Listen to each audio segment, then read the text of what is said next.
ओम शांति।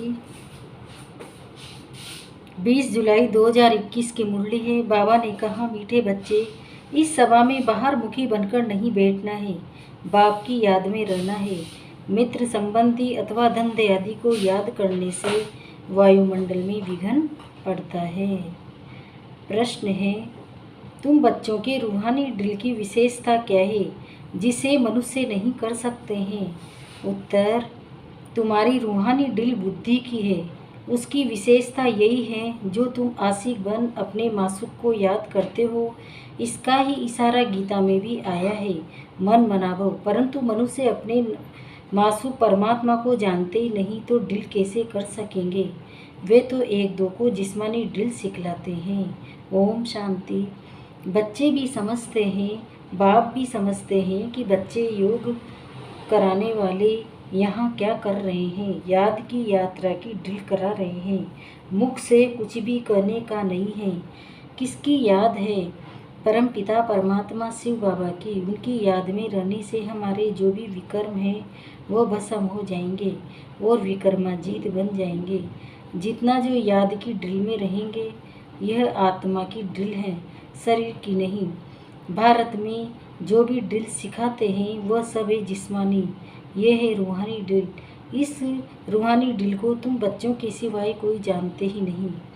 रूहानी ड्रिल का इशारा गीता में है जरूर, भगवान वाच, अथवा भगवान के बच्चों का भी वाच है। तुम अभी भगवान शिव बाबा के बच्चे बने हो ना। बच्चों का फरमान मिलाए, मामेकम याद करो। बाप की ड्रिल सिखलाते हैं, बच्चे भी यही ड्रिल सिखलाते हैं। कल पहले भी बाप ने यही कहा था कि मुझ बाप को याद करो। इसमें घड़ी घड़ी कहने की दरकार नहीं, परंतु कहना पड़ता है। यहाँ बैठे कोई अपने मित्र संबंधियों, धंधे आदि को याद करते रहते हैं तो वायुमंडल में विघ्न डालते हैं। बाप कहते हैं, जैसे यहाँ तुम याद में बैठे हो, ऐसे ही चलते फिरते कर्म करते हुए याद में रहना है। जैसे आशिक मासूक एक दो को याद करते हैं, उन्हों की ही याद जिस्मानी, तुम्हारी है रूहानी याद। आत्माएं भक्ति मार्ग में भी आशिक होती है परम पिता परमात्मा मासूक की, परंतु मासूक को जानते नहीं है, न अपनी आत्मा को जानते हैं। मासूक बाप आया हुआ है, भक्ति मार्ग से लेकर आत्माएं आशिक बनी है। यह है आत्माओं और परमात्मा की बात। बाप बच्चों को सम्मुख कहते हैं, तुम आशिक मुझ मासूक को याद करते हो कि बाबा आओ, हमको आकर दुख से लिबरेट करो और अपने साथ शांति धाम में ले चलो। तुम जानते हो अब इस दुख धाम मृत्यु लोक का विनाश होना है। अमर लोग जिंदाबाद, मृत्यु लोग मुर्दाबाद। तुम अभी ब्राह्मण बने हो, तुम्हारे में भी नंबरवार पुरुषार्थ अनुसार है। तुम बच्चों को पूरा निश्चय होना चाहिए कि हम अब नरकवासी से स्वर्गवासी की किस जन्म के लिए बनते हैं। कोई मरता है तो कहते हैं स्वर्गवासी हुआ, परंतु कितने समय के लिए स्वर्गवासी हुआ ये कोई भी नहीं जानते। अब तुम पुरुषार्थ कर रहे हो स्वर्गवासी बनने के लिए। ये कौन निश्चय कराते हैं? ये है वह है गीता का भगवान, परंतु वह तो एक ही निराकार होता है। मनुष्य समझते हैं निराकार तो निराकार ही, वह कैसे यहाँ आकर सिखलाएंगे? बाप को न जानने के कारण ड्रामा अनुसार कृष्ण का नाम भूल से डाल दिया है। कृष्ण और शिव का संबंध इस समय नज़दीक है।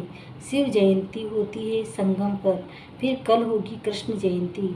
शिव जयंती है रात में, कृष्ण जयंती है सवेरे, उसको प्रभात कहेंगे। जब शिवरात्रि पूरी होती है तब फिर कृष्ण जयंती होती है। ये बातें बच्चे ही समझ सकते हैं। कायदा है, यहाँ सभा में कोई बाहर मुखी न हो, बाप की याद में रहना है। मनुष्य पुकारते भी हैं, पतित पावन आओ, आकर पावन बनाओ, परंतु ड्रामा अनुसार पत्थर बुद्धि कुछ भी समझते नहीं, और अगर जानते होते तो बताते। उनको ये भी पता नहीं है कि ये भी कलयुग का अंत है। फिर जब बाप आते हैं तब आदि होती है। मनुष्य तो बिल्कुल घोर अंधियारे में है। लोग समझते हैं कलयुग में अर्जुन 40,000 वर्ष पड़े हैं। बेहद का बाप समझाते हैं, हद का बाप कब पतित पावन हो न सके। बापू नाम तो बहुतों ने के रख दिए हैं, बुजुर्ग को भी बापू अथवा पिताजी कहते हैं। ये रूहानी पिताश्री तो एक ही है जो पतित पावन ज्ञान का सागर है। बच्चों को पावन होने के लिए ज्ञान चाहिए। पानी में स्नान करने से कोई पावन थोड़े ही बनेंगे। तुम जानते हो शिव बाबा हमारे सामने इस तन में प्रत्यक्ष हैं। ब्रह्मा द्वारा ब्राह्मणों को राजयोग सिखा रहे हैं। वो तो कह देते हैं भगवान वाचा अर्जुन प्रति ब्राह्मणों का नाम निशान नहीं है। गाया जाता है ब्रह्मा द्वारा स्थापना, विष्णु द्वारा पालना। स्थापना तो ब्रह्मा द्वारा ही करेंगे, न कि विष्णु द्वारा, न शंकर द्वारा। तुम बच्चों को ये समझानी अब मिली है। बाप को यहाँ आना पड़ता है। वापिस तो कोई भी आत्मा जा नहीं सकती। जो भी आते उनको सतो रजो तमो से पास करना ही है। कृष्ण भी पूरे 84 जन्म लेते हैं और पूरे 5000 वर्ष पाठ बजाया। अब आत्मा पेट में तो है, तो जन्म तो है ही। कृष्ण की आत्मा जब सतयुग में आती है, गर्भ में प्रवेश किया, तब से लेकर 5000 वर्ष में 84 जन्मों का पाठ बजाना है। जैसे शिव जयंती मनाते हैं तो इसमें बैठा है ना। कृष्ण की आत्मा भी गर्भ में आई, चुरपुर हुई, उस समय से लेकर 5000 वर्ष का हिसाब शुरू होता है। अगर कम जास्ती हो तो फिर 5000 वर्ष में कम हो जाए। ये बड़ी सूक्ष्म समझने की बातें हैं। बच्चे जानते हैं कृष्ण की आत्मा फिर से ये ज्ञान ले रही है, फिर से कृष्ण बनाने के लिए। तुम भी कंस कृष्णपुरी में जाते हो। ये बातें बाप बेट बच्चों को समझाते हैं। बाबा कहते माया बड़ी दुस्तर है, अच्छे अच्छे मार्तियों को भी हरा देती है। ज्ञान लेते लेते कहाँ ग्रहचारी बैठ जाती है। आश्चर्यवत हमारा बनंती कथनती हो माया, फिर विभागंती हो जाते हैं। कमाई में ग्रहचारी बैठ जाती है। राहु का ग्रहण सबको लगा हुआ है। अभी तुम्हारे पर बृहस्पति की दशा बैठी है, फिर चलते चलते कोई पर राहु का ग्रहण बैठ जाता है। तब कहते हैं महान कमबख्त, इस दुनिया में देखना हो तो यहाँ देखो। तुम्हारी आत्मा कहती है हम बाप से सदा सुख का वर्षा ले रहे हैं। बाबा आपसे कल पहले भी ये वर्षा लिया था, फिर से अब बाप के पास आए हैं। बाप ने समझाया बाहर तुम्हारे सेंटर्स पर बहुत आएंगे समझने के लिए। यहाँ है इंद्र सभा, इंद्र शिव बाबा है ना, तो ज्ञान वर्षा बरसाते हैं। तो ऐसी सभा में पतित कोई आ नहीं सकता। सब्ज परी पुखराज परी तो ब्राह्मणियाँ पढ़ना बन आती है। उनको कहेंगे अपने साथ कोई भी विकार में जाने वाले को नहीं ला सकते हो, नहीं तो दोनों रेस्पॉन्सिबिलिटी हो जाते हैं। किसी विकारी को साथ ले आए तो उन पर बहुत दाग लग जाते हैं, फिर बहुत भारी सजा मिल जाती है। परियों के ऊपर बहुत रेस्पॉन्सिबिलिटी है। कहते हैं मानसरोवर पर स्नान करने से परी बन जाते हैं। वास्तव में ये है ज्ञान मानसरोवर। बाबा मनुष्य तन में आकर ज्ञान वर्षा बरसाते हैं। ज्ञान सागर है ना, तुम नदी भी हो सरोवर भी हो। ज्ञान सागर इसमें बैठ बच्चों को लायक बनाते हैं स्वर्ग में जाने के लिए। स्वर्ग में ही श्री लक्ष्मी नारायण का राज्य, यह प्रगति मार्ग का एम ऑब्जेक्ट। कहते हैं हम दोनों ज्ञान चिता पर बैठ लक्ष्मी नारायण बनने वाले। ऊंच पद पाना है ना, आधा कल्प आत्माएं तड़पती रहती है। बाबा आओ, आकर हमको राजयोग सिखलाए, प्लान बनाओ। बाबा इशारा देते हैं भारतवासी जो देवी देवताओं को मानने वाले हैं, उन्होंने जरूर 84 जन्म भोगे। जो देवी देवताओं के भगत है, कोशिश कर उनको समझाओ बाप कैसे आकर 3 धर्म स्थापन करते हैं। ब्राह्मण, सूर्यवंशी, चंद्रवंशी, तीनों धर्म बाप स्थापन करते हैं। आधा कल्प फिर और कोई धर्म स्थापन नहीं होता है।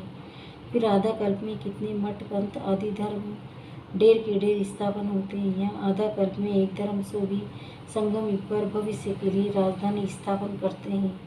वो सब पुरानी दुनिया में ही अपना धर्म स्थापन करते हैं। यहाँ बाप आधा कल्प के लिए एक धर्म की स्थापना करते हैं। कोई और में पावर नहीं। बाप तुमको अपना बनाकर सूर्यवंशी चंद्रवंशी घराना स्थापन, बाकी सबका विनाश करा देते हैं। सभी आत्माएं शांति में चली जाती है। तुम सुख में आते हो, उस समय दुख कोई होता नहीं है। तो गॉड को याद करें, वो ज्ञान भी तुम्हारी बुद्धि में है। तुम जानते हो बाप जो ज्ञान का सागर है वो नॉलेज दे रहे हैं। सागर तो एक ही है। तुम अपने को सागर नहीं कहलाएंगे, तुम उनके मददगार बनते हो, इसलिए तुम्हारा नाम है ज्ञान गंगाएं, बाकी वो है पानी की नदियाँ। बाप कहते हैं मुझ सागर से तुम बच्चे काम चिता पर बैठ जल मरे हो, अर्थात पतित बन पड़े हो। अब फिर मुझे याद करने से तुम पावन बनेंगे। ये सृष्टि का चक्र 5000 वर्ष का है, ये भी किसी को पता नहीं है। सृष्टि का चक्र पूरे 4 भाग हैं, 4 युग है ना। ये संगम युग है कल्याणकारी। कुंभ कहते हैं ना, कुंभ कहा जाता है मेले को। नदी आकर सागर में मिलती है, आत्मा आकर परमात्मा से मिलती है, इसको कुंभ कहते हैं। आत्मा और परमात्मा का मेला भी तुम देखते हो, तुम आपस में मिलते हो, सेमिनार करते हो, इसको कुंभ नहीं कहेंगे। सागर तो अपनी जगह पर बैठे इस तन में है ना, जहाँ इनका तन वहाँ ज्ञान सागर है। बाकी तुम आपस में ज्ञान गंगाएं मिलती हो। नदियाँ छोटी बड़ी तो होती है ना, वहाँ स्नान करने जाते हैं। गंगा जमुना सरस्वती आदि तो है ही। देहली जमुना का कंठा ईश्वर कृष्णपुरी तो होती है। देहली के लिए कहते हैं परिस्थान था, जब लक्ष्मी नारायण का राज्य था।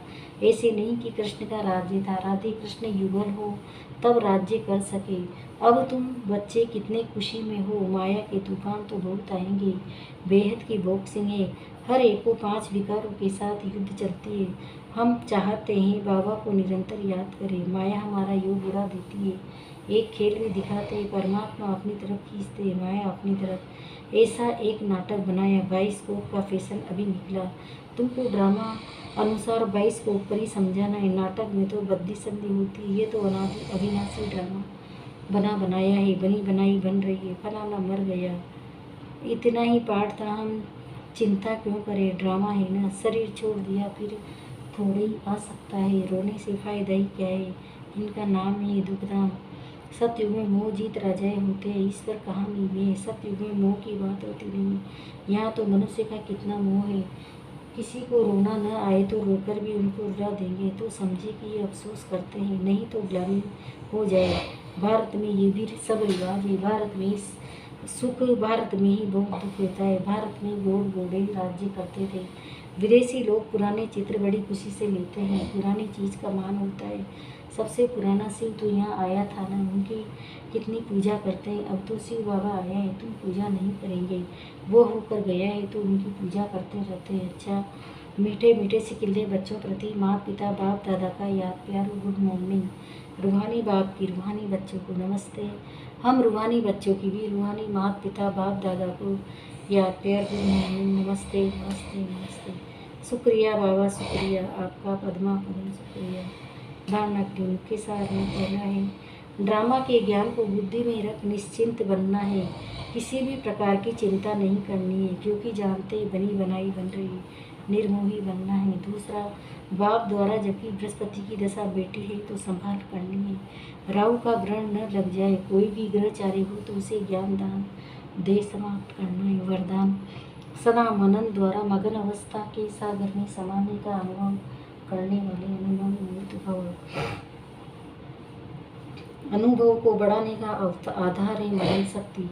मनन वाला स्वतः मगन रहता है। मगन अवस्था में योग लगाना नहीं पड़ता, लेकिन निरंतर लगा रहता है, मेहनत नहीं करनी पड़ती। मगन अथवा मोहब्बत के सागर में समाया हुआ, ऐसा समाया हुआ जो कोई अलग कर नहीं सकता। तो मेहनत से छूटो, सागर के बच्चे हो तो अनुभव के तालाब में नहीं नहाओ, लेकिन सागर में समा जाओ, तब कहेंगे अनुभव गुरु। स्लोगन, ज्ञान स्वरूप आत्मा वो है जिसका संकल्प और सेकंड समर्थ हो। ओम शांति। ओम।